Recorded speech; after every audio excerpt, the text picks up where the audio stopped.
Ladies and gentlemen, to those among you who are easily frightened, we suggest you turn away now. To those of you who think they can take it, we say, welcome to the madhouse.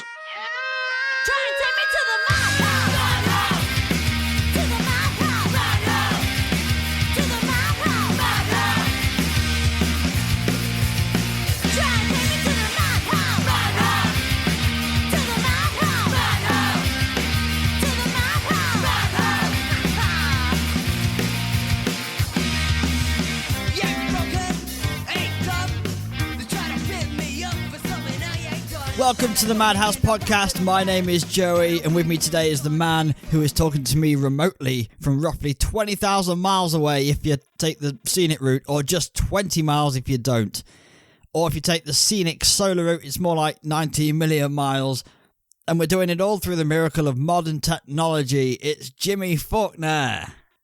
Oi, oi, ain't technology marvellous? It is, until we just had to start a take 2 again.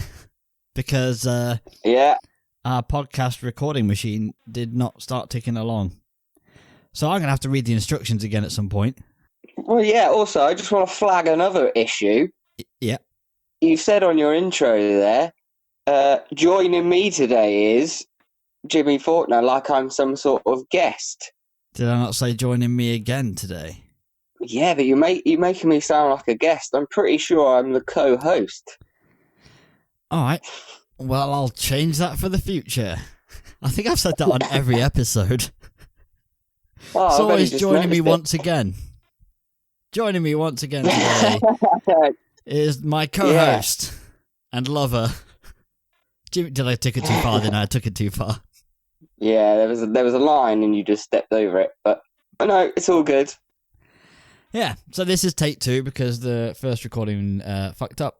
I must have done something wrong, but I can't figure out what it was. We're definitely ticking along now, so I apologise. Yeah, and as you said, we are 21,000 miles apart. Is that correct? Is that the correct stat? Yeah, the circumference of the Earth is 21,000 miles, but because we're a bit north, it'll be less, so I said 20. But you're actually about 20 miles away. Well, yeah, I like to take the scenic route, though. Okay, yeah, well, you might. The solar system, I've found 90 million miles. That sounds like a lot, but I mean, we're going pretty fast. I think the Earth travels at about 17,000 miles an hour. Didn't the Proclaimers sing a song about this? I will fly through the solar system 20,000 miles, and then I will fly through 20,000 miles more. Yeah, that's the one. Yeah, it was a hit, wasn't it? Yeah, it was a hit. Yeah, fair play. Yeah, good on you lads. Well done. Ahead of their time. This is not the best intro in the world. This is just a tribute. We didn't record the best intro in the world. so let's move on. Oh, we had some really good stuff in that first take about the moon and the sun and the earth and space, but now no one will ever know. And remember we came up with that cure for cancer, and we cured the coronavirus, COVID-19, and I've forgotten now, and we didn't record it, so that's lost forever as well. That's just the way it goes, isn't it? Yeah, we'll probably think of something good to cure something else later on. So this film barely made any money, from what I can see. Not surprised. I didn't find any release details. Do you know anything about where this film was released? I couldn't see anything. It did the festival run, the movie festival run around America, England, Germany, Belgium, Spain, Greece, all that sort of places, and then I think it just went like straight to. Things don't go straight to DVD now, do they? Or do they? Do they just go straight to a streaming thing like Netflix or whatever? Yeah, it's one or the other. I think the straight to DVD has now been pushed down another level. Like there was League One cinema, then it was straight to DVD, yeah, and now there's a streaming service that's been sandwiched in between. So straight to DVD is now third place. So straight to DVD was shit, and now there's a straight to streaming services which is somehow good. Yeah. And now even after that, then DVD, then it's like double shit. It's double shit sandwich and wank on toast. Yep. Limp Bizkit. Which is a bit it's a bit shit because I love a DVD, and yes, a lot of films are shit that go straight to DVD, but going. I guess, I don't know. I guess what's really go on. is happening is that there is temporarily these three places: cinema, Netflix, DVD. But Netflix isn't second, and the cinema isn't first or second. They're fighting for that one spot, and cinemas are probably gonna lose, or they're gonna have to share that space, and cinemas are gonna have to deal with that because there is a big fight going on with cinemas trying not to let things into the Oscars that are straight to Netflix. So Netflix, like The Irishman, they released it for like 2 weeks at select cinemas, so they had a chance at the Oscars. Cinemas are they're like fighting change. What they need to do is come up with some deals with these Netflix, streaming services like Netflix. So if Netflix are making original films or have got the license for films, then they will do a deal so it is at the cinema for a short while and then it goes to the streaming services. All cinemas are going to end up going bankrupt and dying. Especially if this pandemic goes on for a few more months because everyone's signing up for streaming services and no one's going to the cinema. Well, yeah, there's going to be a not too distant future where probably when your boys are, I don't know, our age, where there ain't going to be a cinema, is there? Yeah, I think there might be, but I don't know how it will work because it will be a shame if there's not the big screen. It's like an experience I think people still want, but they can't afford it and they don't want it as much. Because I'll tell you what it'll be. It'll be Netflix.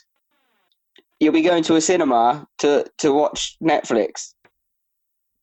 Yeah, they'll release it on the cinema streaming service for 3 weeks before they release it on their home streaming service. Yeah, but it'll be, I tell you what, they want to get me on the phone because it'll be a big cinema screen, but only like 2 seats in there. Why? You know what I mean? Like a sofa. It'll be a sofa and you can ring up your Domino's or whatever kind of takeaway you want, and it will bring you in, and then it will start the film on the big screen, and it's just like 2 people just watching it, and there'll be hundreds and hundreds of these screens in one giant building. No, you had me up until that bit, but I don't think that's going to work. Netflix are going to get me on a blower in a minute, I tell you. Do you know what my prediction is for the streaming services? You know, we had... Go on. You could buy all these different... mostly in the US, we didn't really have it here. You could buy your different channels. You can buy your sports channels. You can buy this channel. Yeah. And then you get this cable comes along and says, if you buy this cable package, you can get all these channels, but because we get them all together, it'll be a bit cheaper for you.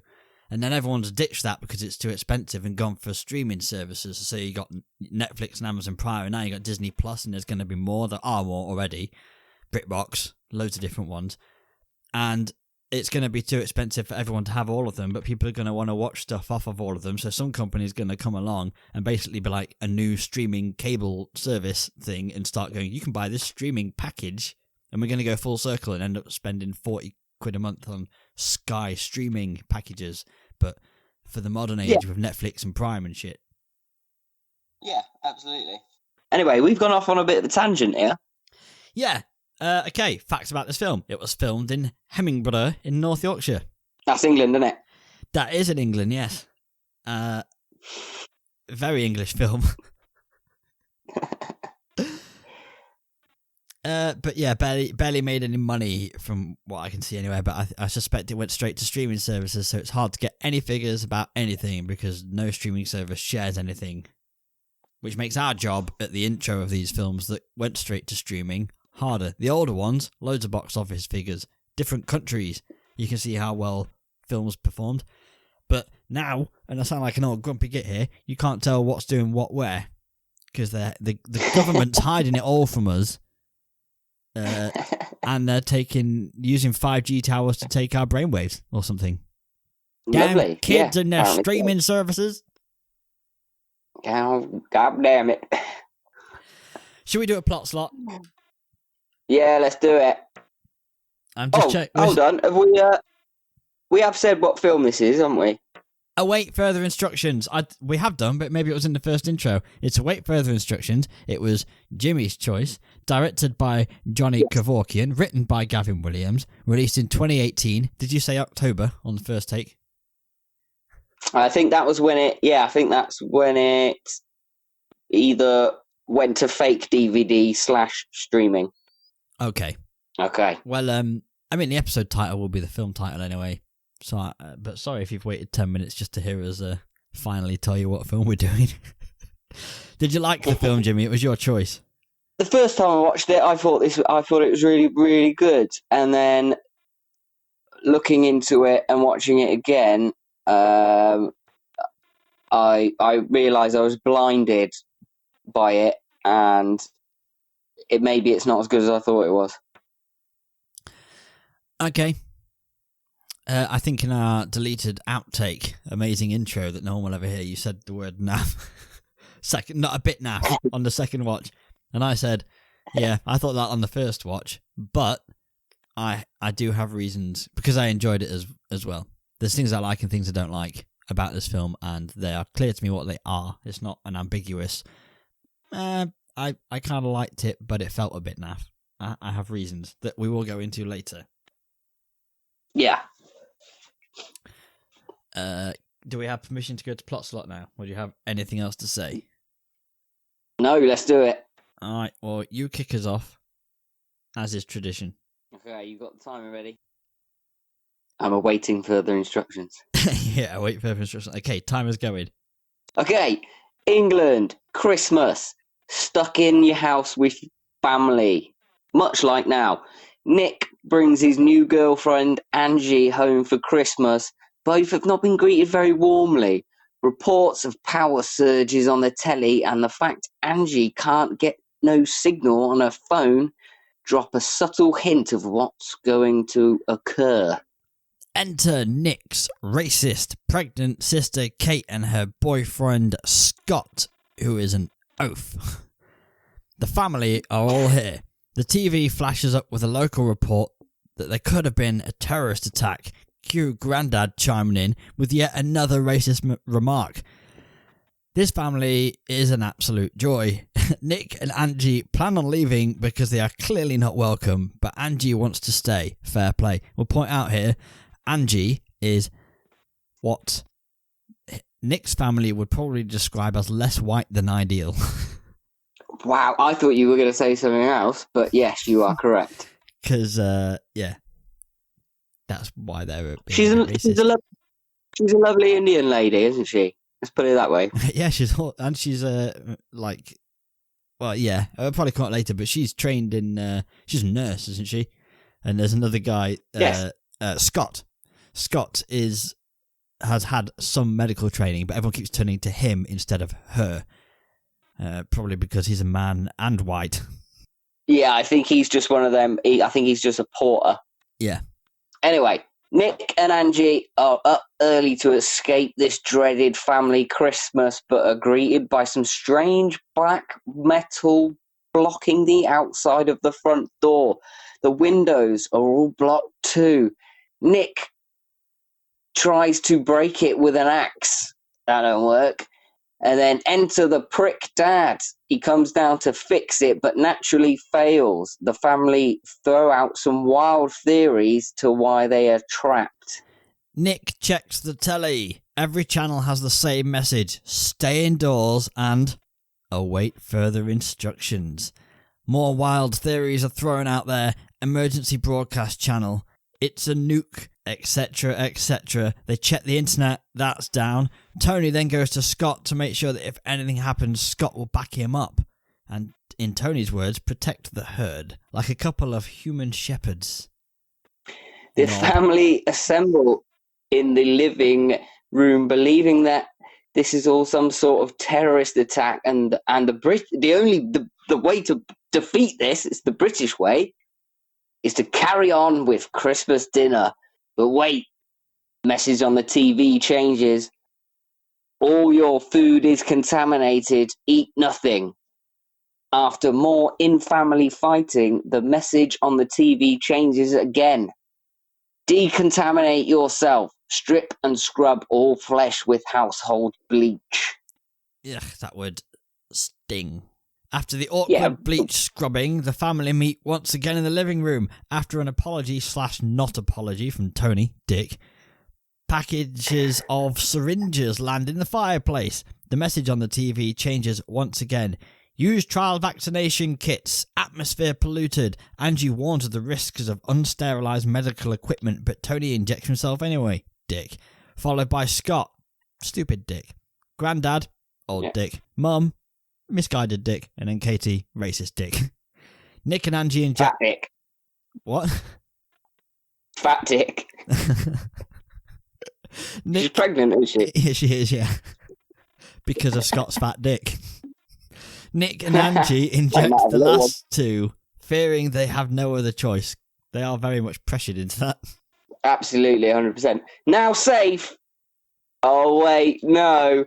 Grandad starts to shake and vomit blood. Boom, he's dead. The message once again changes. Vaccine procedure complete. Return all clinical apparatus via the access slot. Angie and Nick try to find a way out, but the black metal is everywhere. Scott tries to prise open the access slot in the front door, the oafish moron, but instead of rescue, he loses a few fingers. Boom, straight off, forever throwing out that shaka bra. Message reads on the TV, one of your numbers is infected. Isolate them. Let's take a guess who this racist family wants to decide is infected, thus isolating. That's right, you got it. Angie, the brown one. The family vote to quarantine her, but Nick comes in with some lampshade swinging violence. He fails, and they lock her in a room with the now deceased granddad's body, because they haven't got any more rooms, obviously. Through the door, Angie convinces Nick to turn the TV off, believing that someone is watching them through it. Nick unplugs the TV. The family do not like this one bit, and Scott attacks Nick. With Kate egging him on, she gets caught in the crossfire and is knocked over the banister. Bang! Breaking her femur. Very fucking severely. Scott freezes, and Tony decides this is the perfect time to go and work in his study, another classic British way. Beth tries asking the TV for help. Nick asks medic Angie what to do. Apparently, it's not looking good. Nick smashes a hole behind the toilet, and, someone's been cooking something strong for him. He pokes his head through the hole to find any means of escape. So the hole he pokes is basically where the waste pipe goes. He knocks chips next to it. This causes an alarm to sound and the TV message to change to survivors must not breach parameter.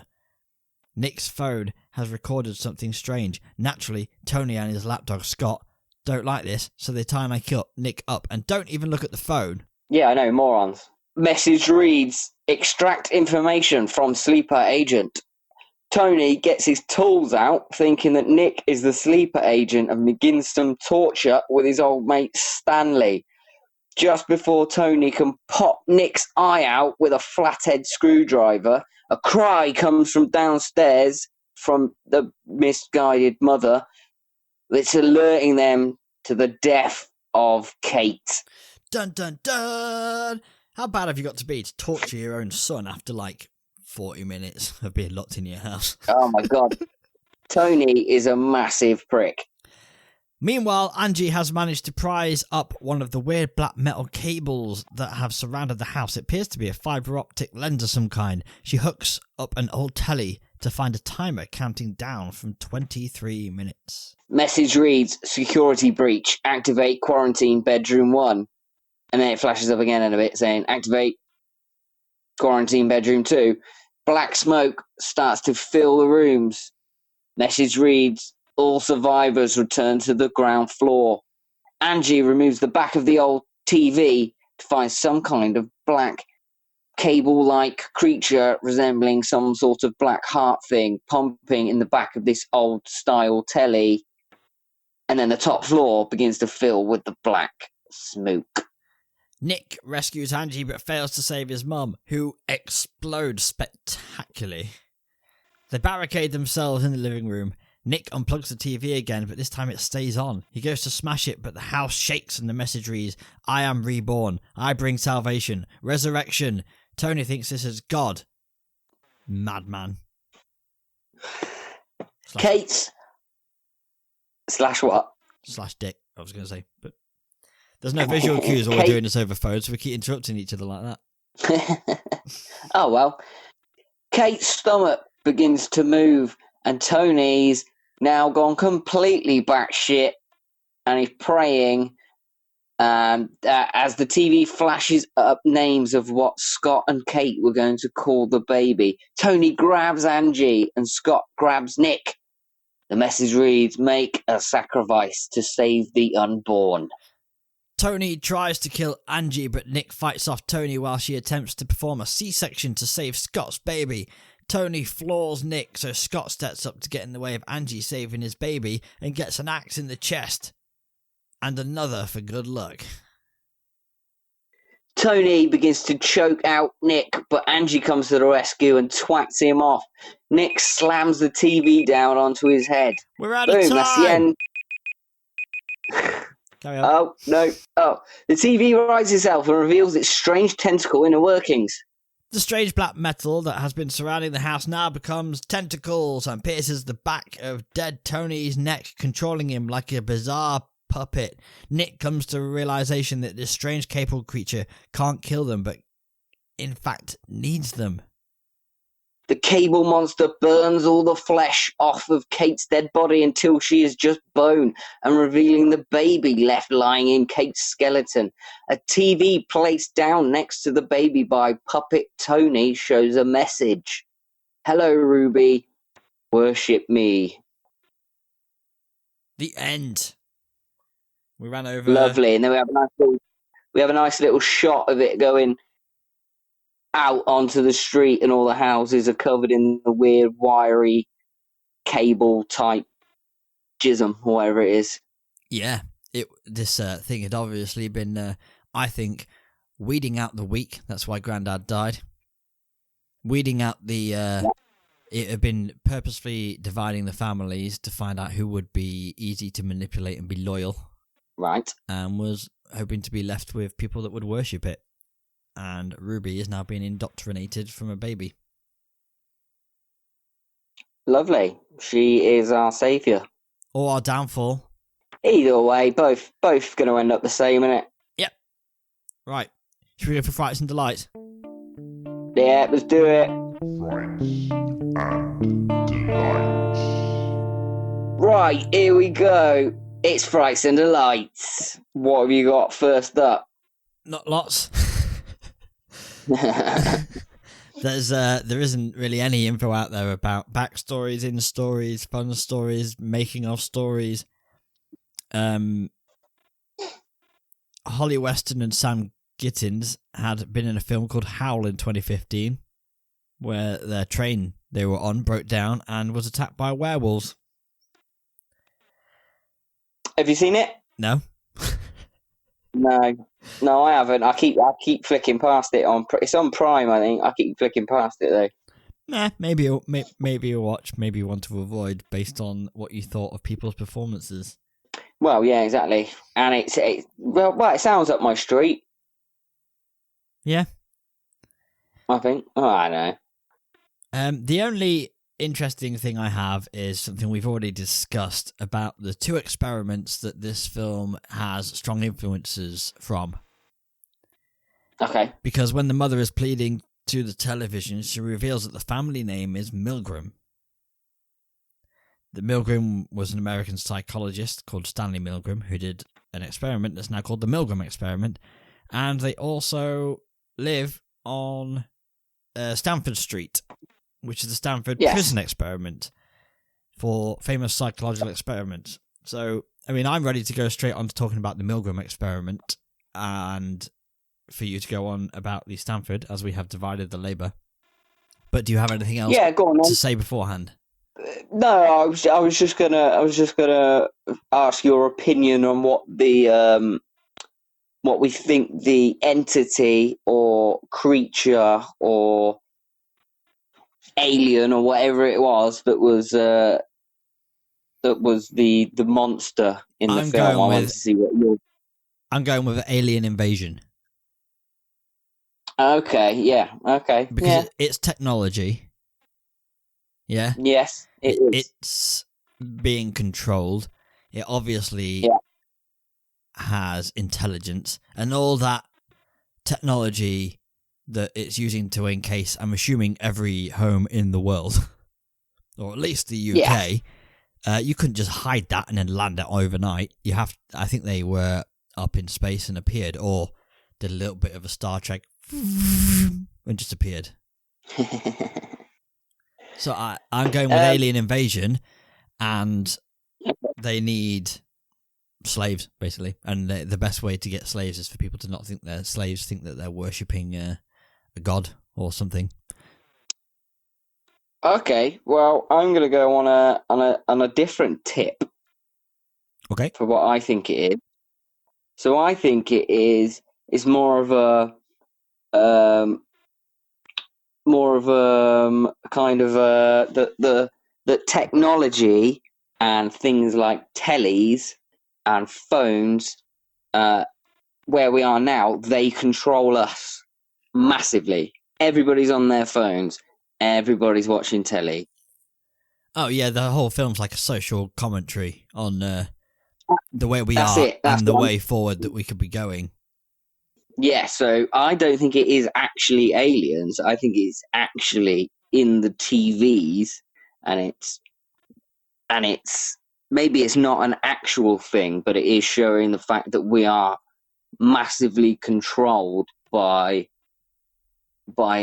the technology now, and that we're not in control of ourselves anymore, because we've always got something there to tell us what the weather's going to be like, to tell us what your opinion should be, or tell us what we should be eating, tell us what we should be doing, when we should be exercising. You've got all these things that Alexa, put this on, or Cortana, or whatever the fuck people say. Do this. What shall I be doing now? Tell me a joke. Oh yeah, that's All these definitely. things.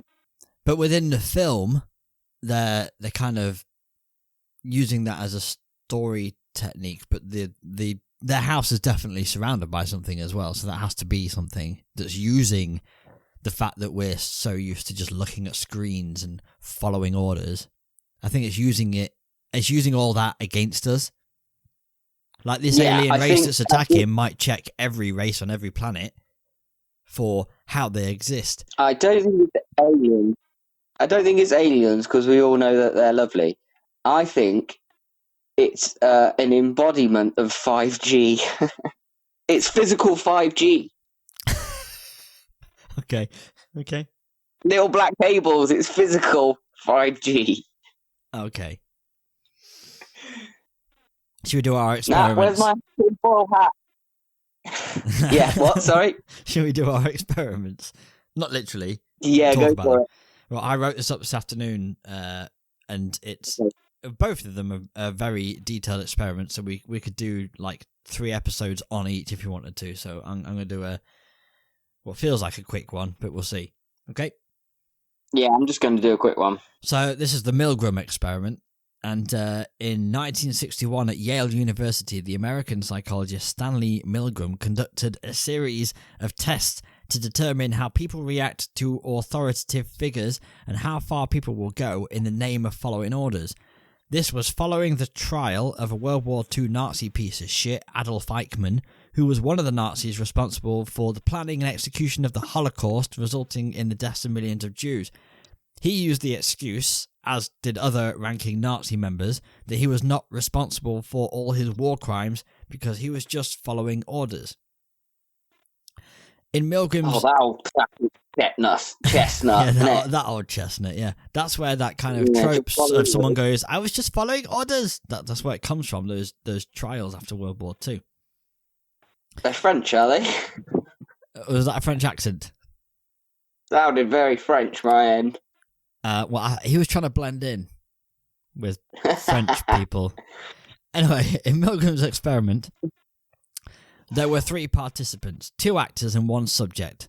The subject believed they were part of a different experiment in which a learner was being tested by a teacher, guided by an experimenter, the subject being the teacher. The fake aim was to see if punishing failure can assist learning. The learner/actor, who was in another room, was asked to memorize pairs of words. When the teacher, who was the person who's actually being experimented on, asked them over the mic to respond to one word, they had to recite from memory the corresponding word that it was paired with. Yeah? So if we had the word pairing, dick and head, and I said to you, dick, if you said anything other than head, I would give you an electric shock. Right. So the actor wouldn't really receive an electric shock. That's just what the subject thought was happening, that they were giving an electric shock. For every wrong answer, the electric shock was increased all the way up to a possibly lethal dose of electricity. On the board the subject was using to shock the learner, there were labels on the separate shock buttons. These labels went from slight shock to moderate shock, strong shock, very strong shock, extreme shock, severe shock, and the last button was just labelled with 3 X's. They all had their corresponding voltages on them as well. So these guys knew what they were doing. That seems like a lot of dials, though.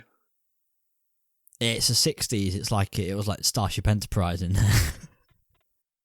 Well, it sounds very Spinal Tap. Yeah, all that. I should have got that was a cooler reference. Yeah, this goes up to 11, but because why not make 10 louder? But it goes up to 11. Yeah, depends if they were testing the ability of the crowd's ears. Then you want to know at different increments how far you can push them. So the real aim of this experiment was to see how far someone will go when a figure of authority is telling them to do it and that it's okay to do it. The subject is in a room with the experimenter, who is the scientist running the experiment, who is telling them to carry on despite the screams from the actor in the other room. So the subject thinks they're really torturing someone. The actor/learner is connected to the subject through a microphone and is yelling and screaming in pain and begging for them to stop, while the authoritarian experimenter is pushing them to go further and administer the highly painful doses of electricity because it's for the science experiment. They've signed up for it. How far will people go before they stand up and say no, before their morals take over and they say enough is enough instead of continuing to hurt others just because they're told to, is basically the experiment. Yeah. Milgram did this experiment a few times, testing about 40 people each time. 100% of people went up to 300 volts. That's the button labelled as intense shock. 65% of normal, everyday Westerners like you and me sat in that room and administered 435 to 450 volts. That was the highest setting. Beyond the button labelled severe shock, this was the next button that was just labelled as XXX. A possible lethal dose, with the actor learner screaming and begging for it to stop. Yeah, they took it to 11, knowing that 11 was very, very loud. So this is a very simplified explanation of that experiment. You could do a 3-hour episode on just the Milgram experiment. I'm sure you could on the Stanford prison experiment as well. But if you want to know more, there is a documentary called The Milgram Experiment on YouTube. It's about 45 minutes long. That's full of detail, describes a lot of the psychology that's involved in the experiment and what this showed us about the complicit nature of humans within that social structure. And honestly, it's quite scary. We saw it on a large scale in World War II, not just with the officers carrying out murder, mass murder, genocide. Normal citizens in towns near these camps were turning a blind eye to the fact that a lot of Jews were going in and none were ever coming out. And there was a bonfire every day, you know? Yeah. So, I mean, that's the name of the family in the film, and you can see it happening. They're they're testing the social structure of that family, and the person in charge is being told to do stuff, and not long until he's torturing his son in a bedroom for information just because some bloody words came up on the TV. And that seems like the authoritative voice in the room is that being on the television. And he thinks it's the government, doesn't he? So he thinks the government's telling him this stuff. So it's okay. It's okay to do it. The government's telling me to. It's right. Yeah, and he goes straight away. He's like, straight off the back, like 5 minutes into this situation, and he has gone.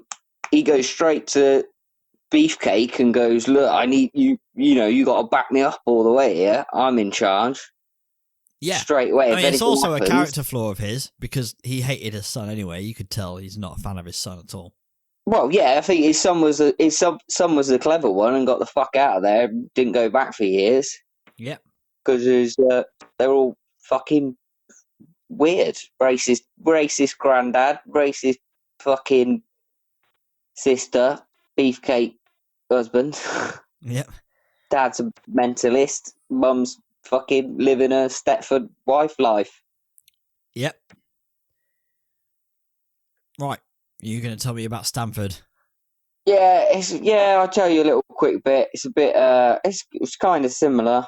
So, Stanford prison experiment was a social psychology experiment that attempted to investigate the psychological effects of perceived power, focusing on the struggle between prisoners and prison officers. It was conducted at Stanford University, August 14th to the 20th in 1971 by a research group led by psychology professor Philip Zimbardo. So he used college students.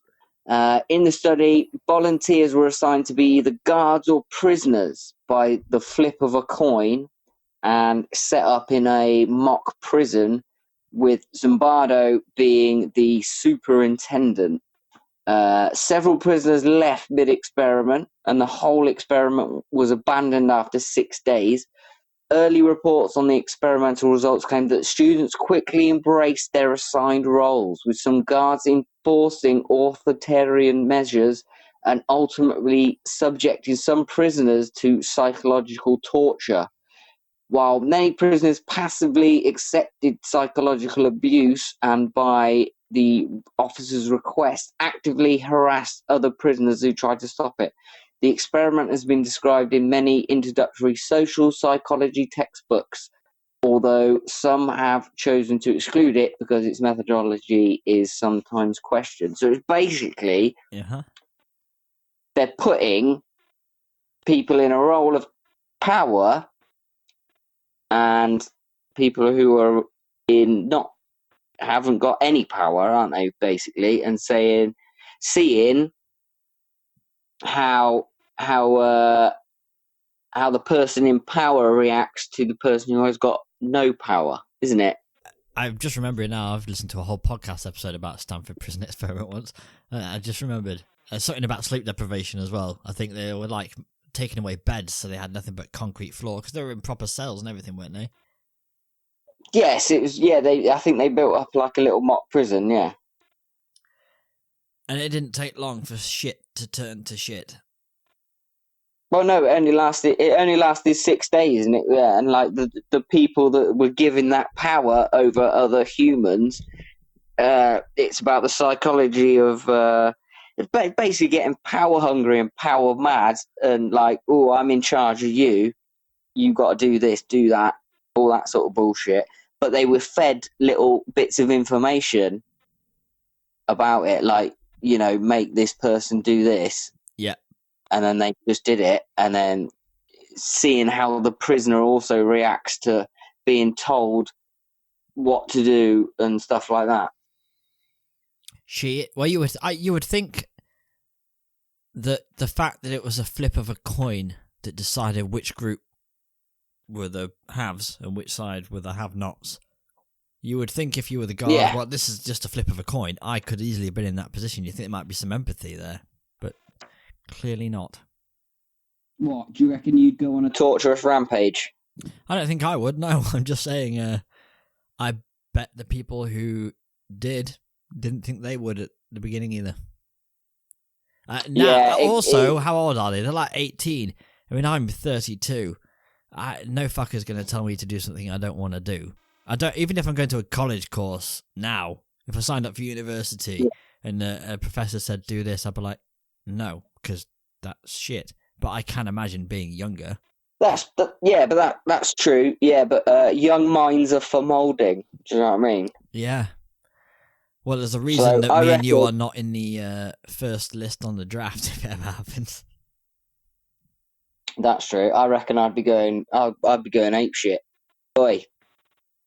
Oh, would you go on a torturous rampage? I'd be making people take their socks off, walk through broken glass, doing all sorts of stuff like that, burning their hair off. I'd go on a mad one. Oh, well, that's nice to know. Yeah. How's Nat doing Maybe in isolation? Yeah, she's all right. We won't talk about her. I'll be doing like atomic wedgies, but like hanging them from coat hooks. Okay. Just Nice. constantly for like 12, 13 hours. All right. I think that's a good technique. It's quite fun, isn't it? It's a fun one. Well, yeah. If you enjoy that kind of thing, I suppose it's a good way to go. I definitely think if I was in even the electric shock thing, I'd be like, no. I suppose it's a different time as well, though, isn't it? Like in that Milgram experiment was in 1961. Oh, okay. So I don't know. People were very much more trusting of authority and government and stuff back then. I think that's the time period where you could expect to be treated like shit to get a job, that kind of thing. Do you know what I mean? And yeah.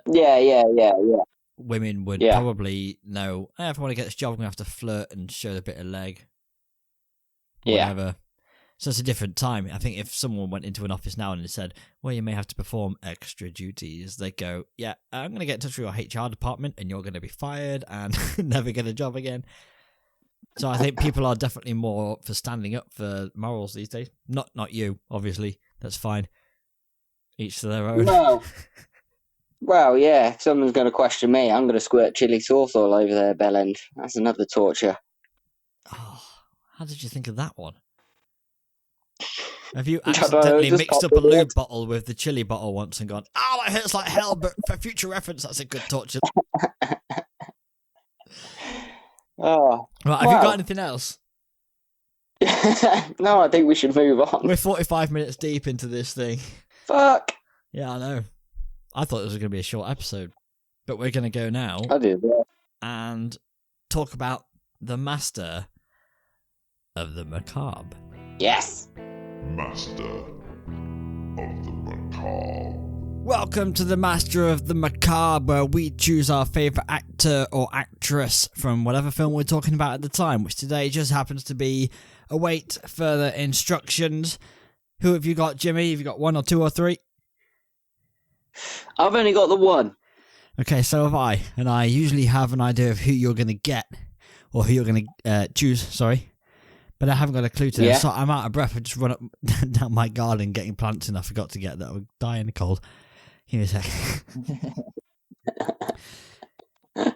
Right. I've gone for David Bradley. Grandad? Yeah. Okay, go on then, explain. Because I didn't know you were going to pick either. He was not the person I thought you were going to pick. Okay, so the dad might have been my second choice, but I don't think he was great. Nick and Angie, I don't think they were very well acted. The sister, I don't think it was very well acted. The oaf was okay, but how hard is it to act like an oaf? Grandad nailed it. Okay.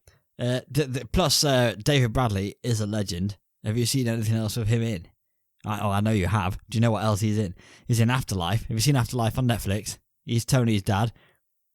Brilliant. Yeah, second series comes out tomorrow, doesn't it? Yeah, it does, yeah. He's Filch in the Harry Potter films. Yes. He's been in a few Simon Pegg, Nick Frost films. He's been in Game of Thrones. He was in the first Captain America film, The First Avenger, I think it's called. He was in Harry Brown with Michael Caine. My name is Michael Caine. Michael Caine. He was in a 2008 Discworld miniseries that I didn't even know existed, and I am now on the hunt for. It's called The Colour of Magic. It also has David Jason and Tim Curry in it, and I never heard of it before. Yeah, it was on the BBC over Christmas some year. Was it good? I didn't watch it. I don't like Terry Pratchett. Oh, well, I don't think it will. I don't know how they could ever make anything in Discworld into a TV series that works. It's very it's like difficult to do. Anyway, we're not talking about that. Yeah, now. I don't understand the words and how it's. I don't understand it. Understand what the world? The way it's all written and stuff is very confusing to me. I've tried to read a few Terry Pratchett books, but it's just all very confusing for my tiny mind to understand. Did you say Terry or Cherry? Because Terry Pratchett was his porno book name. I said Terry, but Okay. yeah. Anyway, he was in a 2004 film called Exorcist: The Beginning. Right. Have you seen that? No, I haven't Sounds seen that. shit from what I've read, so I'm not going to watch that. But he is a great actor. He's by far, I think, the best actor to be in this film, whether you think his performance is the best or not. But overall, as far as credentials and skills go, he's packing way more heat than anyone else. Not that the competition puts up much of a fight anyway. So, who have you got? Okay, well, I've got... let's just clarify that this is the Master of the Macabre, and I don't think Grandad was in it for very long, and he wasn't... I don't know, he wasn't... He was good, but I don't think he was a Master of the Macabre. So I've gone with Grant Masters, who played Tony. Okay.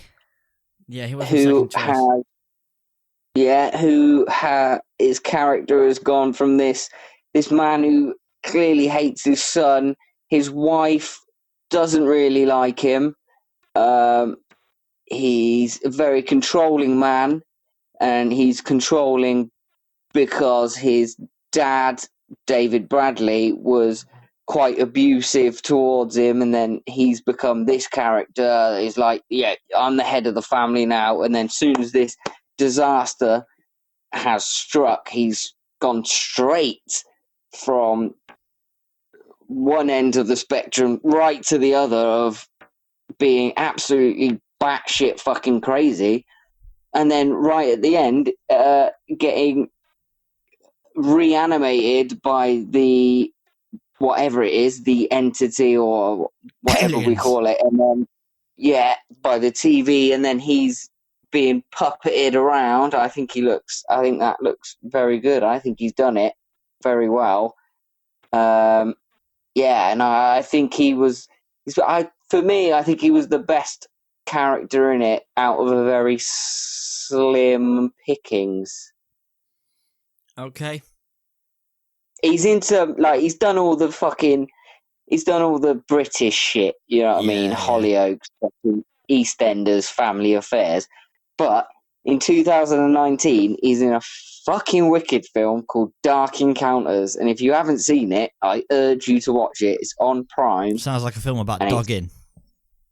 It's not about dogging, but go and give it a watch if you've got time. I don't want to give it away too much, but it's kind of alien-y, but actually it starts off with a sort of an abduction of a child, and then it's a bit alien-y, and then it becomes a little bit something else, and it's very good, and he plays a very good character in it, and his acting has gone from Hollyoaks level to almost straight to streaming level. Ooh, it'll be aiming for the cinemas next. Even if it's just a streaming film that's in there for a few weeks. Yeah, I think he's missed his chance. Okay, so let's give Tony the Master of the Macabre, but agree that David Bradley's better overall. I think David Bradley's got the credentials as an actor. He was better playing that old stuck in the way racist granddad. But yeah, I think you've got to get for Master of the Macabre. You've got to give it to Grant Masters. Okay. I'm not budging on that. Send him his medal then. I'll send him his medal. Yeah, I will do. And you definitely need to check out Dark Encounters. Okay. Everyone. Cool.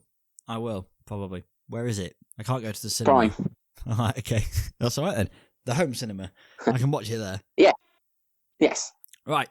Let's piss off, Jimmy, to the Madhouse rating system. Lovely. The Madhouse rating system. Right, stay indoors. And this is your next instruction. It's the Madhouse rating system. First up, we've got tension and suspense. The early tension, in await further instructions, comes from the family's strained relationships and differing opinions on world views. Nick is clearly more open-minded than the rest of his family, and he brings home a girl who is, well, like I said earlier, something along the lines of, in the family's mind, most definitely brown. I don't think they see much more in her than that, even though she's a trained medic, and they don't use that when they need it. But that issue stirs up some commotion and does set a good basis for the rest of the film's themes of mistrust and starts the division of the family off before any threat is even present. The film was made in 2018, 2 years after Britain had its divisive referendum and right in the middle of a time when the nation was split in opinions, suffering its own divide, and this film is mirroring those same sort of issues that were causing tensions in families all across the country at the time. It's also set in a British home at Christmas, which can always be a bit of a strange time anyway. All these tensions between family members are pushed to broken point as soon as they realise they cannot get out of their house. One thing I did like that this film kind of shone a light on is that there are people in the film who believe exactly what they see on a screen without questioning its source or motivation, while there are others that instead of reading it and believing it, they question it and think for themselves. They won't accept this new reality they are in, and they try to come up with new plans. The film is basically running, like we said, a social commentary on how the once absurdly strange can become the new norm and how easy it is for some people to fall in line and accept the word of authority when faced with dire situations. It also shows how people can switch and change. There are a few times where people are questioning what they previously thought, switch allegiances within the house, etc., and all the tension comes from those relationships. Yeah, absolutely. I mean, I don't know. Can we give it a star for tension and suspense? I don't think we can. I think we could give it half a star for the writing of the tension and suspense. The writing's good. It is very good social commentary on how some people are controlled by what they see on their screens. And kind of mirroring the English household in 2018. Even now, things seem to have settled down now because we're all joined together in battling coronavirus. I think I'd do all right trapped in a house with my family for a couple of days. Yeah, we're doing okay here. I mean, but there you go. I give it half a star, to be honest. If I was, well, I am picking one. I was about to say if I'm picking, but I am. I choose half a star. What do you choose? Yeah, I'd say half a star. I mean, the twist of it being that something's in the telly or an alien being or an alien race that's controlling this or anything. I would like to have seen it maybe without that aspect and just the family just killing each other. I think that would be a completely different film. They didn't have to bring out that entity at the end, did they? They could have had everyone just killing each other. But then you wouldn't have had the bit at the end with the baby ready to be indoctrinated into this new religion, slavery thing, whatever's happening. Yeah, that's true. Okay, let's give it half a star. Okay. What's my line? It sounds something like this. Right, geezers, next up, gore/visual effects. Is that how you talk? Right then, geezers, next up we got that gore and visual effects. You plonkers. Is that Plonk right? out. Am I right? Nearly there. Yeah, right. Yeah, it weren't bad. It weren't bad. So, did you ever watch Twilight Zone episodes? Yeah. Yeah, I felt like yeah. this film had a Twilight Zone feel to it. Not that I've seen it myself for a very long time. Or it had a 10 Cloverfield Lane feel to it as well. Because they're, they're in that bunker. Have you seen it? Yes. It, Yeah, with Thingy Mabob. You know what I mean? John Goodman. Yes, John Goodman. Yeah. And that's really good. Yeah, he's got. Yeah, that is really good. But the feel of it had, like, the visual effects were very enclosed and the camera work was a bit similar. The Twilight Zone feel, I think, came from the absurdity of it and the lighting. Most of the effects don't happen until the last act. That the creature that Angie finds in the old TV is cool. It reminds me of a little creature computer thing from a film called Existence, which I think came out in the 90s, about like a living computer things. It's very, very strange. But the cable monster thing looks awesome, especially when it creeps and crawls into Tony's dead body and moves him around like a morbid puppet. Made me think, is this another puppet film? Really? The mum blowing up in the bathroom.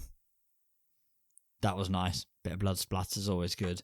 The cable stripping the flesh off the dead Kate's body, leaving the baby behind. Brilliant visual effect. Yes, very, very weird. Yeah. Yeah, it was nice. It was just well done, unexpected, kind of cringy, but not really, because the baby was fine. The baby was way cleaner than a baby would ever be that's just been in a womb. But, you know, those cables worked magic. The TV being brought in to entertain with the little colours and stuff, nice little effects going on there. Other than the tone of the film's ambience, which is set up kind of from the glow from the TV screen in the living room. It kind of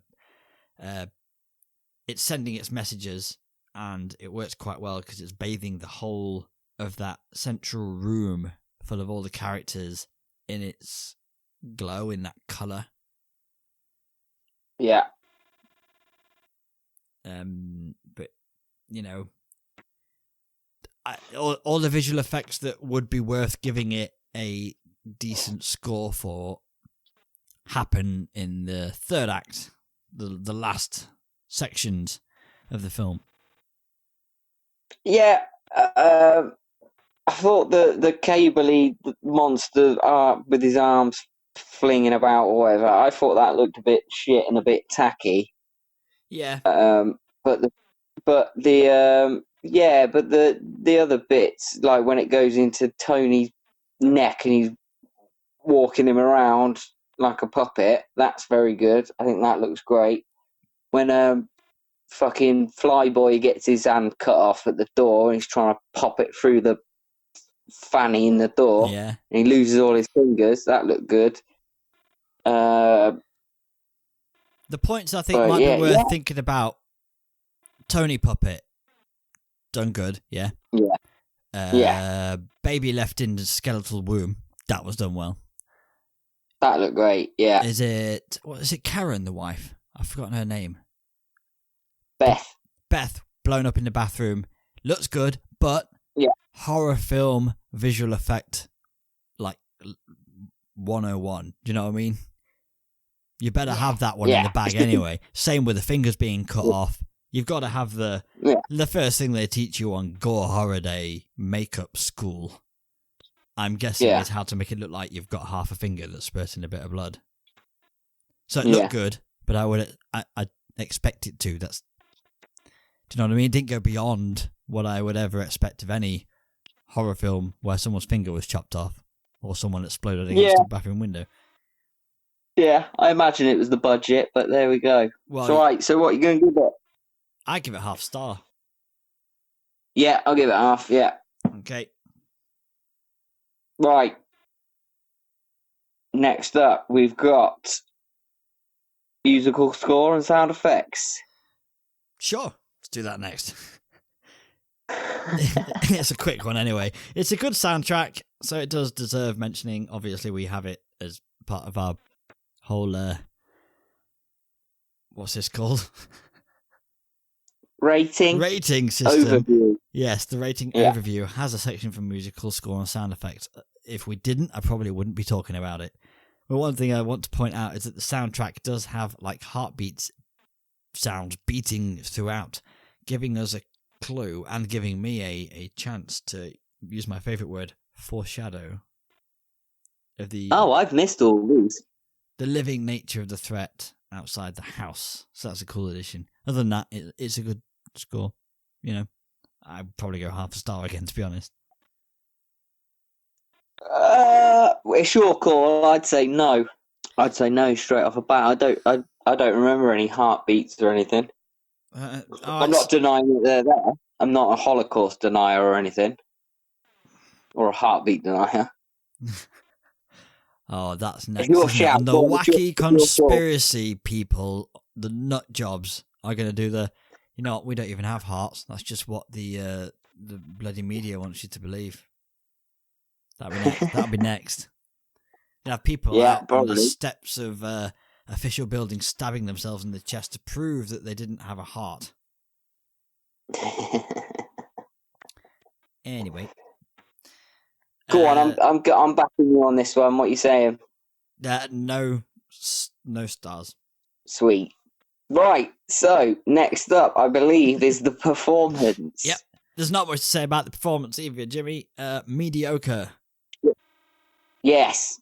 Terrible. Stereotypical. Just stereotypical, surely, isn't it? Yeah, and just some of it was just bad. There's no other way of being nice about it, I'm afraid. There was just, I mean, it sounds harsh, but like GCSE A-level type acting. Some of it was good, some of it was very low effort. There were points where the only thing that could have made it feel more fake would have been if they'd looked directly at the camera or a boom mic had twatted someone in their head. But at least that would have been comically bad instead of just dire. Yeah, absolutely. Yeah. Like I think most of these people have done that standard British run of Doctors. shit, like Hollyoaks and Casualty and shit like that. Yep. But wow, I don't think you can hold that against them. But yeah, I didn't like the characters really. They're not very good. They picked from like the character playbook and they all played it straight to that. Do you know what I mean? Absolutely. You're the oaf. Yeah. You're the ditzy pregnant one. You're the woke one. You're the racist granddad. You're the guy who's desperate to try and prove his dad wrong and step up. Yeah. And you're the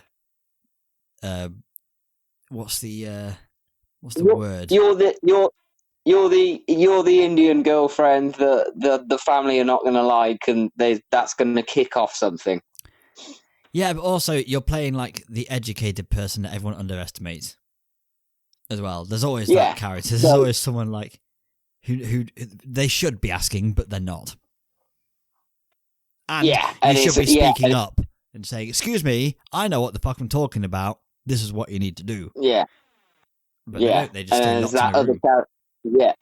Yeah, and there's that other character going, "Oh, but you're foreign, you don't know what you're doing, just coming over stealing our jobs." And then they go, "Well, actually, I'm a fucking doctor." Yeah, sorry, yeah. Are you a doctor and can't get a job because I've got your job? Or are you an oaf? Yeah, who works at fucking Lidl. Not that that's a bad thing, 100%. Lidl is like the best retail job you can get. Yeah, I know. But I Cash get is your point. insane. Yeah. Yeah. I worked retail for a long time and I dreamt about getting to Lidl. Never made it. Oh, same.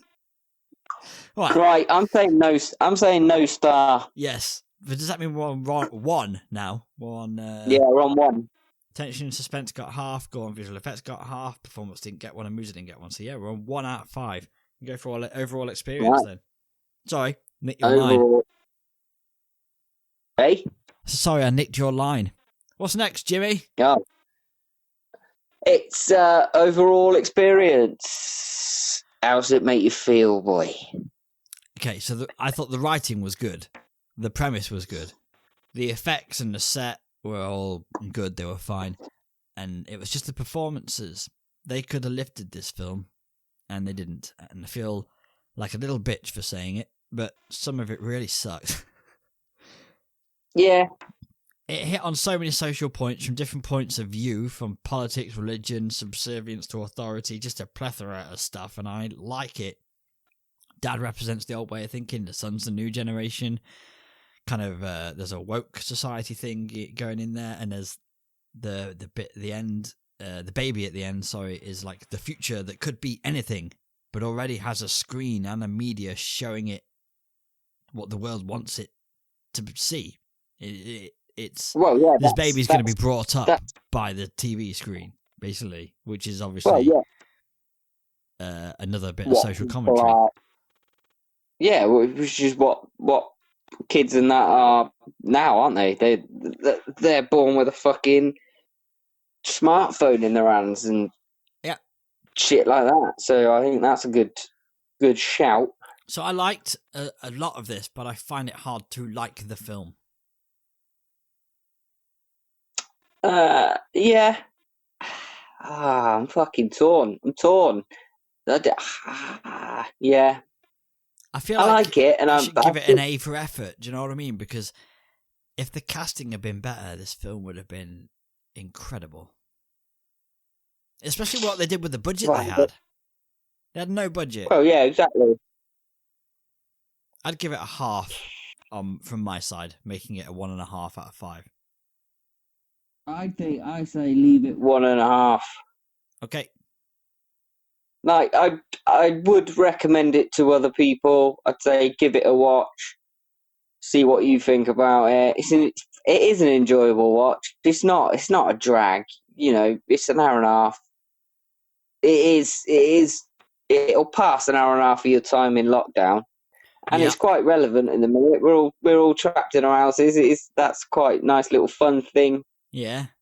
And we are all awaiting further instructions, literally, from the Prime Minister, who seems to be hiding now because he's been ill for weeks, if he's still ill. Way longer than most people are ill with this virus.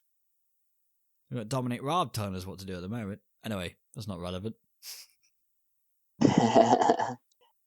Right, so I say we leave 2018 to wait further instructions with 1.5 stars. I say go and watch it and let us know what you think about it, because we're all trapped. What you should do before you watch this film is rewatch some primary school like Christmas plays on your old VHS or DVD or something, so that your expectations of acting standards are lowered. That's true. Then watch this film, and it might seem pleasantly well acted to you. Yeah, okay. It is a good one. Get get your kids to put on a little play, and I don't mean your kids. I mean just kids in general. Put on a little play, watch them, and then watch this film, and it'll be 20 times better. Yeah, definitely. Like watching The Masters. Yeah. Just got to lower your expectations. Anyway.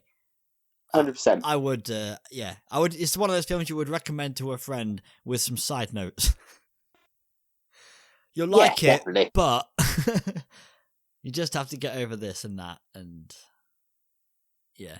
Plus, there's that weird scene where they were laying in a field for like 2 minutes that had absolutely no place in this film.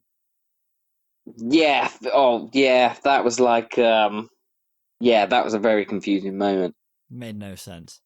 Anyway, I don't know whether it was a dream or whether it was Angie has been like it. The thing is making Angie think that this is a world if you worship us or whatever. I don't know. It's a weird one. You know me, I absolutely hate a dream sequence anyway, so they can bollocks. Chucking that thing in there. Yeah, that was unnecessary. They could have got rid of that. It didn't even make any sense. It didn't help the plot. It didn't help the story in any way. That was filler. Yeah.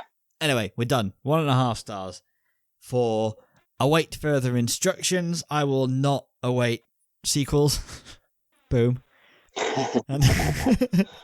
And we are done, aren't we, Jimmy? Nothing else to do. No, that's it on this one. Well, except you got to shout out your next film, ain't you? Shit. We're going to pause for 10 seconds while I pick a DVD off my shelf. Right, I'm back with my choice. I've used a backup that I usually have. It's on Netflix, this one. So you can watch it without having to go out to a shop. Not that anyone buys films from a shop anymore. Anyway, are you ready for description? Yeah, go for it. A mother, desperate to reconnect with her troubled daughter, becomes embroiled. Let's see how I'm giving you a space to jump in here. In the urban legend of a demonic witch. Fuck. Go on, say that again. A mother, desperate to reconnect with her troubled daughter, becomes embroiled in the urban legend of a demonic witch. Oh, fucking hell, my mind's gone blank. I know you've seen this one as well. Oh, bollocks. Oh. I'm going to give you a clue. Yeah. Because I asked you once what you thought of this film. It was on a short list of films I was going to watch one night and I couldn't pick between a few. And you narrowed it down to 2 for me, and this was one of them. Oh, shit. Demonic witch. Nah, fuck. I don't know.